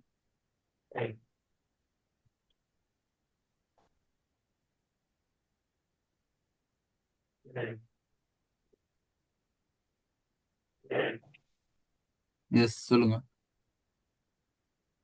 ஓகே, நாங்க இன்னும் ஒரு பகுதியை பார்ப்போமான்னு பார்க்கிறோம். அதோட வந்து இன்னொரு விடயம், வகுப்புகள் சம்பந்தமாக கேட்டிருந்தீங்க. வகுப்புகள் வந்து எப்படி இப்போதே ஸ்டார்ட் பண்ணுவோமா, அல்லது கொஞ்சம் டைம் விட்டு கெசட் வந்த பிறகு ஸ்டார்ட் பண்றது நல்லமா? எப்படி உங்களோட ஐடியாஸ்? அதை வச்சுதான் எங்களுக்கு டிசைட் பண்ணலாம். இப்போ பண்ணா சார் எப்போ மாதிரி சார் கால் பண்ணுவாங்க? இப்படிதான் வேகன்சி விரைவில் கால் பண்றதாக சொல்லப்பட்டிருக்குது. பட் எங்களுக்கு சரியாக டேட் சொல்லிடாது. பட் மிக விரைவில் கால் பண்ணுவாங்க. நான் அதோட நீங்களும் பட்டதாரிகள், இன்னொரு விடயம் உங்களுக்கு சொல்ல வேண்டும் கட்டாயம். எஸ்எல்ஏஎஸ் உட்பட அரச உயர்போட்டி பரீட்சைகளுக்கான விண்ணப்பங்களும் விரைவில் கால் பண்ணப்பட இருக்குது. கடந்த முறை வந்து SLAS planning service, accountancy service, scientific service, இந்த 5 சர்வீஸுக்கும் ஒரேடியா தான் எக்ஸாம் நடந்துச்சு. ஆனா இந்த முறை அப்படி இல்லாம தனித்தனியாக ஆரம்பத்தில் இருந்த முறை மாதிரி தனித்தனியாக நடத்தப்படும் என்று சொல்லப்பட்டிருக்குது. சரியா? ஆகவே இந்த முறையில வந்து எஸ்எல்ஏஎஸ் தனித்தனியாக நடக்கும். இதுக்கும் கூடிய விரைவில் கெசட் கால் பண்ணப்படும் சொல்லப்பட்டிருக்குது. ஆகவே நீங்க அதுக்கும் தயாராகுங்க. பட்டதாரிகளாக இருந்தால் அதுக்கும் அப்ளை பண்ண முடியும். ஆகவே கட்டாயம் அதுக்கும் நீங்க தயாராகுங்க. சரியோ? அது வந்து இலங்கையுடைய அரச உயர் சேவை, எஸ்எல்ஏஎஸ். கல்வி ரீதியாக போனா எஸ்எல்ஏஎஸ் தான் ஆகட்டும். நிர்வாக சேவையாக போறீங்கன்னு சொன்னா எஸ்எல்ஏஎஸ் தான் அதிக உயர் சேவை.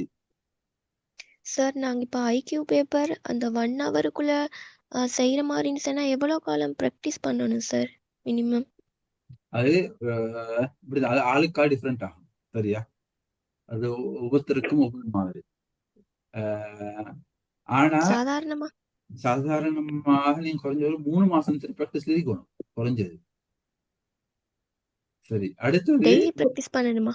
நீங்க டெய்லியில எவ்வளவுக்கு கூடுதலான கேள்வி ப்ராக்டிஸ் பண்றீங்களோ, அது டெய்லியோ நீங்க வீக்ல ஒரு நாள் எடுத்து ஒரு ஃபுல் டே நீங்க ப்ராக்டிஸ் பண்றீங்களா, அது உங்களை பொறுத்து. ஸோ ப்ராக்டிஸ் முக்கியம். நீங்க டெய்லி, ஆனா உண்மையில சரியான சிஸ்டம் என்னன்னு சொன்னால் டெய்லி ப்ராக்டிஸ் பண்றதுதான் சரியான system. Daily practice excuse me பண்றதுதான், டெய்லி ப்ராக்டிஸ் பண்ணுங்க, அதுதான் சரியான சிஸ்டம்.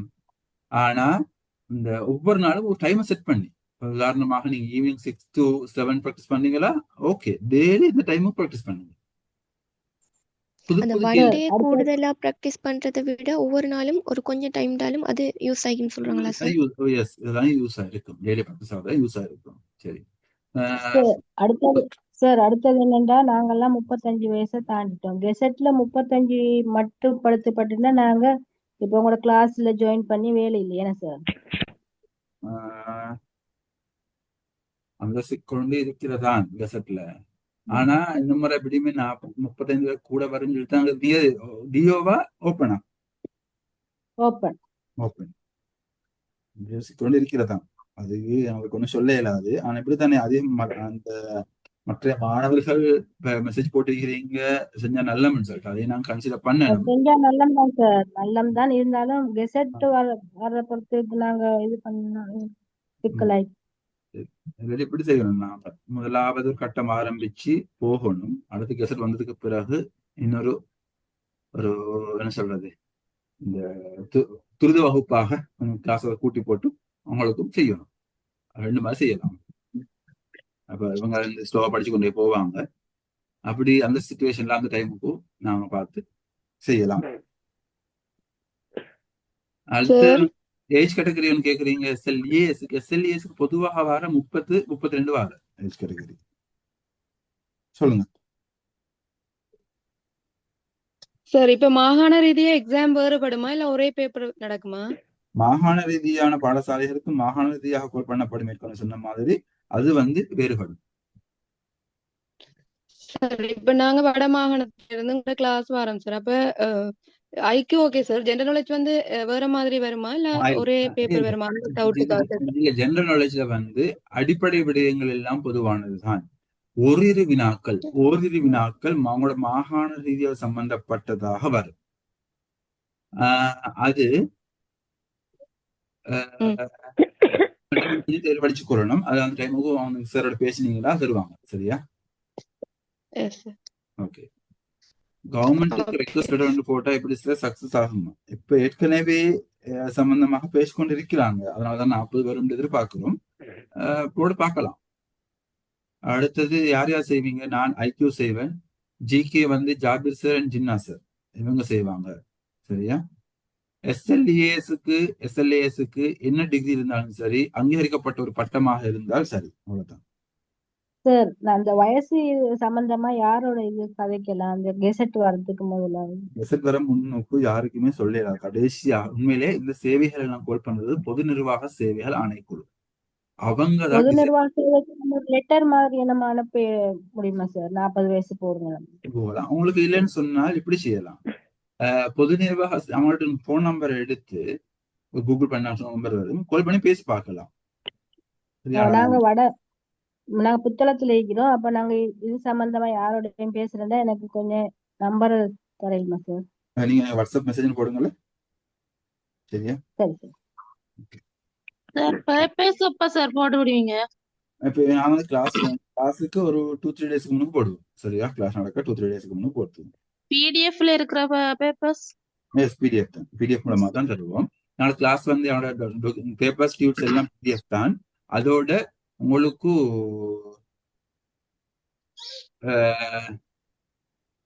ரெக்கார்டிங்ஸ் கிளாஸ் முடிய அதே நாள் அடுத்த நாள் உங்களுக்கு ரெக்கார்டிங் வழங்கப்படும். முழுமையாக ரெக்கார்டிங் வழங்கப்படும். ஆகவே கிளாஸ் மிஸ் ஆகினா அவங்களை பார்த்துக் கொள்ள முடியும்.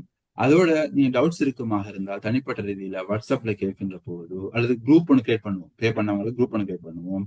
அதுல ஜாயிண்ட் ஆகி உங்களுக்கு டவுட்ஸ் எல்லாம் கேட்டு தெரிஞ்சு கொள்ளலாம். நாளைக்கு கடந்த கால வகுப்புகள்ல மாணவர்கள் குரூப் சில பேட்ச் வந்து ஃபுல் ஆக்டிவா பாவிச்சாங்க. எப்படி ஒருத்தர் கேள்வியை போடுறது, ஒருத்தர் விளங்கப்படுத்துறது, ஒருத்தர் எக்ஸ்பிளைன் பண்றது, இப்படி இப்ப அவங்களுக்கு நீங்க எல்லா சந்தர்ப்பத்தில் நாங்கள் அது சம்பந்தமாக விளங்கப்படுத்துறது. இப்பவும் ரெஜிஸ்டார் சேல்ஸுக்கும் ஜிஎஸ்க்கும் ஜெனரல் நாலேஜ் குரூப் இப்பவும் ஜாவிர் சாரோட அண்ணன் எனக்கு கிளைக்கிறாங்க. ஜிஎஸ் குறிப்பாக ஜிஎஸ் கிளாஸ்க்கு வந்தவங்க அப்படி இருக்குது. ஸோ அப்படி யூஸ் பண்ணலாம். உங்களுக்கு ஒரு பாடம் மட்டும் யூஸ் பண்ண மேலும் நான் யோசிக்கிறோம் ஆரம்பத்தில் சொன்ன மாதிரி முதலாவது ஐக்யூவை ஸ்டார்ட் பண்ணுவோம். ஐக்யூ தான் அது அதிகமாக பயிற்சி தேவை. கெசட் வர்றது கிட்ட நாங்க ஜெனரல் நாலேஜ் ஸ்டார்ட் பண்ணுவோம். அது என்ன மாகாணம்ல பார்த்து ஸ்டார்ட் பண்ணுவோம். கிளாஸுக்கு வந்து எவ்வளவு ஃபீஸ் எடுத்து ஐக்யூ மட்டும் ஜாயின்ட் ஆகணும். ஐக்யூ மட்டும் ஜாயின்ட் ஆகையில கிராஜுவேட் டீச்சிங்ல கிரேட் கூட என்ன செய்யணும்? கிரேட் கூட நீங்க டீச்சிங் சேல்ஸுக்கு போகணும்.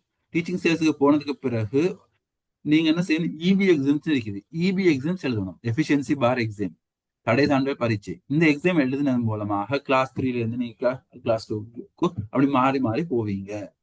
ஸோ அதுக்கு நீங்க டீச்சிங் சேல்ஸுக்கு போனதுக்கு பிறகு அதோட எக்ஸாம்ஸ் இருக்கிறதுனால அரசாங்க இபி பரீட்சைகள் அதன் மூலமாக உங்களுக்கு போகலாம்.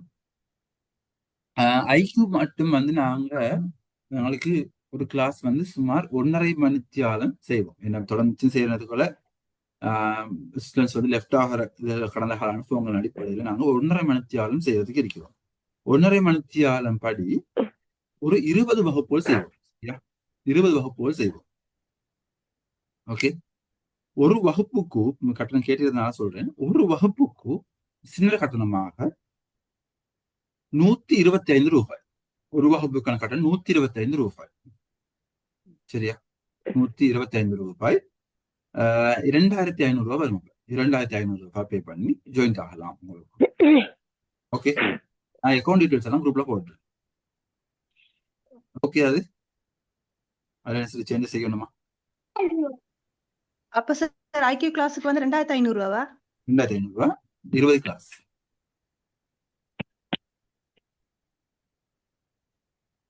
அது ஓகே அப்படி? சார் அப்ப ஐக்யூக்கு தனியா ஜிகேக்கு தனியா பே பண்ணணுமா சார்? ஜிகேக்கு நாங்க ஸ்டார்ட் பண்ணக்குள்ள நாங்க சொல்றோம் அந்த டைமுக்கு நீங்க வந்து பே பண்ணுங்க. அது சம்பந்தமாக பே பண்ணுங்க. ஏன்னா எப்படித்தானே அதுக்கு ஏற்கனவே ஒரு கிளாஸுக்கு நாங்க நடந்து அந்த என்ன ஈஸ்டர்ன் ப்ரொவின்ஸுக்கு சார் வந்து எக்ஸாம் கிட்டவா கிளாஸ் போன்னு சொல்ல அந்த மாணவர் பே பண்ணி கிட்டத்தட்ட 4-5 மாதங்களாக வெயிட் பண்றாங்க. ஸோ அதனாலதான் நாங்க இப்போதே பேமெண்ட் எடுக்கல. ஜிகே கிளாஸ் ஸ்டார்ட் ஆகிறதோட ஏன்னா ஜிகேட சரியான சிலபஸையும் பார்த்துட்டு ஸ்டார்ட் பண்ணுன்றதுக்காக வேண்டித்தான் நாங்க இப்போதே பே பண்ணுவான்னு சொல்றோம். கிளாஸ் டைம்ஸ் வந்து பொதுவாக வீக்கெண்ட்ஸ்ல மார்னிங் அவர்ஸ் தான் எங்களுக்கு செய்யக்கூடிய அமைப்பு இருக்குது. வீக்கெண்ட்ஸ்ல மார்னிங் அவர்ஸ் தான் செய்யலுமாக இருக்குது. இந்த மார்னிங் வந்து கொஞ்சம் ஏரியா செய்யலாம்.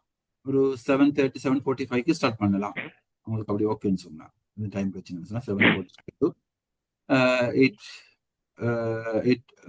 9:15 வரை மாதிரி செய்யலாம். அது உங்களுக்கு விருப்பமான டைம் சொல்லுங்க. சார் இதுல என்னன்னு சொன்னா சார் இந்த 7:45 சொல்றது வந்து 9:15 சொல்ல 3 hours கவர் ஆகுது.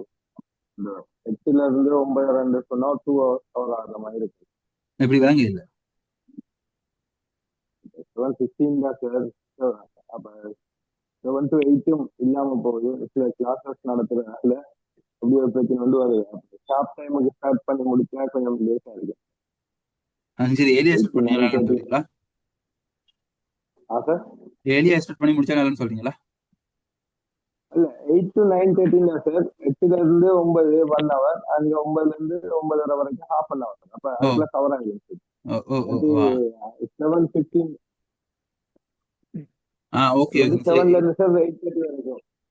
சரி நீ சொல்றீங்க வந்து ஓகே அப்படி பிரச்சனை இல்லை. ஓகே, அது பிரச்சனை இல்லை. அடுத்து இப்படி தானே எங்களோட கிளாஸ் வந்து 1.5 hour கிளாஸ் 1.5 மணித்தியால வகுப்புன்னு சொல்லிட்டு 1.5 மணித்தியால மட்டும் செய்யறது இல்லை. எங்களோட வகுப்பு ஞாபகம் வச்சுக்கொள்ளணும். நாங்க டைம் முக்கியம் பாக்குறது இல்லை. 1.5 மணித்தியாலம் சொல்லுவோம். கடந்த வகுப்புகள்ல கடந்த பெட்ஷீட் வந்தவங்க தெரிஞ்சிருக்கும் 2 ஹவரும் செய்வோம். 1.25 மணி நேரம் செய்வோம். ஒரு டாபிக் எடுத்தோம்னு சொன்னா அது கொஞ்சம் முடியும் வரைக்கும் செய்வோம். சரியா?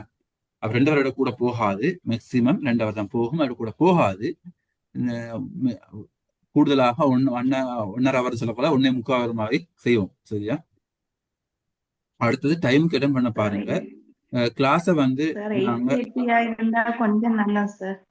8:30 8:30 இருந்தா அந்த ஃபேமிலியோட இருக்கிறாக்கள் கொஞ்சம் சின்ன பிள்ளைகளுக்கு கூட கொஞ்சம் கஷ்டம். அதை அட்ஜஸ்ட் பண்ணிட்டு வரக்கு கொஞ்சம் ஓகே டைம் போகுதா சார்? 8:30 to 10. ஓகே 8:30 to 10 ஒரு ஆள் சொல்றீங்க. இன்னொரு ஆள் சொன்னீங்க 8 to 9:30 சொன்னீங்க. சரி, நாங்க உங்களோட கருத்துக்கள் எல்லாம் வச்சு முடிவு எடுப்போம். சரியா? சார் எப்ப தொடங்குவீங்க கிளாஸ்? தொடங்க வந்து நாங்க 8:30க்கு ஸ்டார்ட் பண்ணுங்க. Okay 8:30. Okay sir. Okay class வந்து நாங்க இந்த வீக்ல ஒரு வீக் விட்டு அடுத்த வீக் ஸ்டார்ட் பண்ணுவோம். சரியா? சார் எக்ஸாம் எப்ப நடக்கும் ஏதாவது தெரியுமா சார்? இல்ல இல்ல ரிசல்ட் வரணும். சில நேரங்களில் சார் தேவைப்பட்ட கிளாஸை கொஞ்சம் கூட்டிக் கொள்வோம். தேவைப்பட்ட கடைசி கிளாஸை கொஞ்சம் கூட்டிக் கொள்வோம். நாங்க வந்து பிப்ரவரி வந்து 7ஆம் தேதிக்கு மாதிரி ஸ்டார்ட் பண்றதுக்கு யோசிப்போம். சரியா? 7ஆம் தேதி சனிக்கிழமை ஸ்டார்ட் பண்ற மாதிரி யோசிப்போம். அதுக்கு முன்னுக்கு ஸ்டார்ட் பண்ணக்கூடிய அமைப்பு பார்ப்போம். ஒரு நிமிடம் தாங்க. சார் அப்ப சார் ஜிகே மார்ச்சுக்குள்ள எக்ஸாம் வைப்பாங்களா? இல்ல மார்ச்ல வைக்கக்கூடிய அமைப்பு இல்லை. மார்ச்ல வைக்க சான்ஸ் குறவு. இந்த அப்ளிகேஷன் கால் பண்ணி டைம் தரணுமே உங்களுக்கு. சார் சரியா? ஜிகே கிளாஸ் நடக்குதுன்னு சொன்னா அந்த குரூப்ல இன்ஃபார்ம் பண்ணுவீங்களா சார்? ஷூர் இன்ஃபார்ம் பண்ணுவோம். எஸ். சரியா? ஓகே நான் பார்ப்போமே. மாணவர்கள் ரெஜிஸ்டர் பண்ணதை வச்சு நான் கிளாஸ் டிசைட் பண்ணுவோம் இப்பன்னு சொல்லிட்டு. சரியா? சார் டைமிங் அந்த தொலைக்காட்சி கேள்வி கொஞ்சம் சொல்லுங்க சார் எப்படி செய்யறேன்ட்டு. 9 மணி ஆகுது இல்லையா? ஓகே நான் இல்லாட்டி அந்த கேள்வி உங்களுக்கு நான் எக்ஸ்பிளைன் பண்ணி இதில் போட்டுறேன். சரியா? Time okay sir. குரூப்ல போட்டுறேன் அந்த கேள்வியை. சரி, இன்னைக்கு நான் போட்டுறேன். சரியா? Okay sir. என்ன லெஃப்ட் ஐ கொண்டே போறாங்க. ஓகே அது இன்னொரு கேள்வி செய்ய பார்த்தோம். கேலண்டர் கேள்வி அதையும் நான் கிளாஸ்ல செய்வோம். இன்னொரு கேலண்டர் கேள்வி செய்ய பார்த்தோம். அந்த நான் ஏற்கனவே காட்ட பார்த்தது பிரசன்டேஷன்ல செய்வோம். சோ இன்னைக்கு வகுப்புக்கு வந்த அனைவருக்கும் நன்றிகள். உங்களுக்கு வகுப்புகள் எப்படி பிரயோசனமாக இருந்துச்சுதான் இன்னைக்கு? ஓ சார் சார் இன்னைக்கு விளங்கப்படுத்தின அந்த பேப்பர் போட்டு விடுவீங்களா சார்? எஸ், நான் ரெக்கார்டிங்க போட்டுருவேன். சரியா? பேப்பர் போடுறீங்களா சார்? இந்த பிடிஎஃப் போட்டுறேன். இந்த பிடிஎஃப் குரூப்ல போடுறேன். சரியா? Okay sir. Thank you sir. Okay நாங்க இப்ப அடுத்த வகுப்புல சந்திப்போம். உங்களுக்கு கூடிய மேலதிக தகவல்கள் எல்லாம் குரூப்ல ஷேர் சார் பண்றோம். இப்ப இருக்கிற குரூப்ல அந்த இத இன்ஃபர்மேஷன் எல்லாம் போடுற வாட்ஸ்அப் குரூப்லயா? அதுல போடுறேன். இந்த குரூப்ல போடுறேன். யாருக்கு குரூப்ல இல்லைன்னு சொன்னால் எங்களோட கிளாஸ் நம்பருக்கு வாட்ஸ்அப்ல மெசேஜ் அனுப்புறாங்க. இந்த நம்பர் 9774404485 நம்பருக்கு வாட்ஸ்அப் மூலமாக மெசேஜ் அனுப்புறாங்க. நான் உங்களுக்கு வாட்ஸ்அப்ல குரூப் எட் பண்ணி விடுறேன். அதுக்கு பிறகு அந்த குரூப்ல இருந்து நாங்க பேமெண்ட் ஃபார்ம் எல்லாம் போட்டதுக்கு பிறகு ரெஜிஸ்டர் பண்றவங்களுக்கு வேறொரு ரெஜிஸ்டர்ட் குரூப் ஒன்று கிரியேட் பண்ணுவோம். அதுல தான் கிளாஸ் சம்பந்தமான ஃபியூச்சர் அப்டேட்ஸ் வரும். கிளாஸுக்குரிய பேமெண்ட் விவரம் இந்த டியூட்ஸ் எல்லாம் இந்த கமெண்ட் குரூப்ல போடுவோம். சரி, இதோட நாங்க இந்த கிளாஸை முடிச்சு கொள்வோம். அனைவருக்கும் நன்றி. அடுத்த வகுப்புல சந்திப்போம். தேங்க்யூ. ஜஸாக்கல்லாஹ். அஸ்ஸலாமு அலைக்கும். வணக்கம். வணக்கம் சார்.